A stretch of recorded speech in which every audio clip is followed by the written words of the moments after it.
Hi,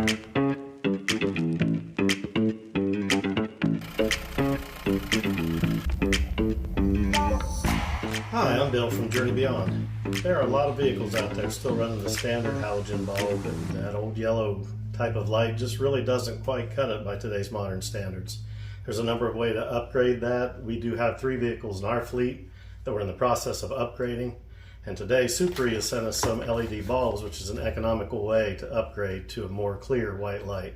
So I'll show you what that's about. I've already upgraded the Wrangler to a complete headlight assembly that's LED, and it has worked great. You start out anywhere from $300 for a pair all the way up to $750 plus. Trying out a set of bulbs, you know, they're going to be around $50 to $100. Sure seems like a good idea to try to do. We've already upgraded the headlights on the JT with a set of simple LED bulbs. The one benefit I like of going that route is not only it's more economical, but you get to keep that factory look to the Jeep.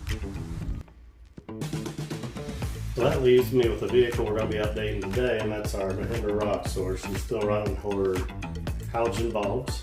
They are kind of dim and yellow and dated. And we're going to update them with the Suparee LED bulbs today, and then we're going to run them tonight on the trail and see how they do.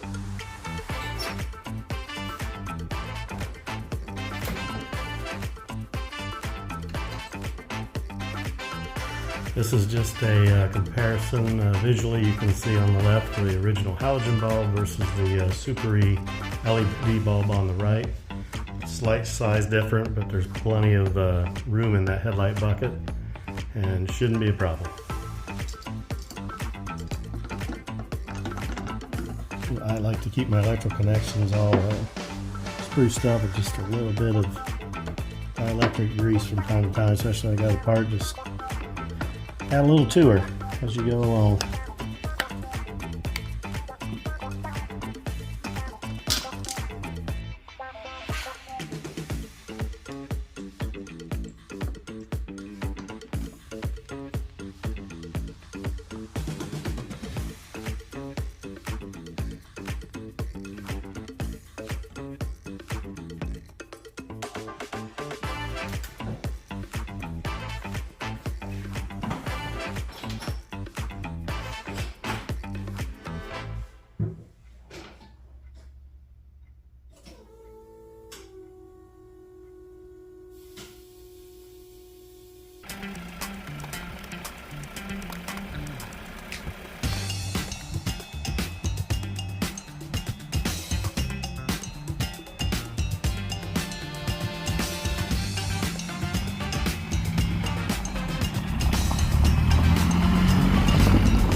In closing, I'm actually very impressed with these headlight bulbs. I spent a lot of money on the Wrangler putting those actual headlight assemblies in there, and they're great.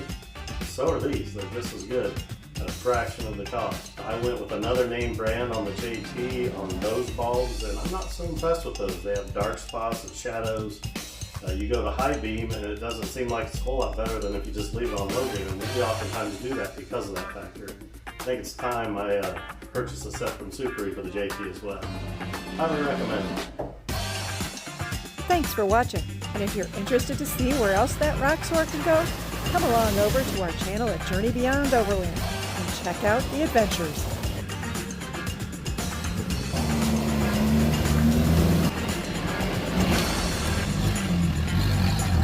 And until we see you again, I hope you'll go out and find your own adventure. Ooh.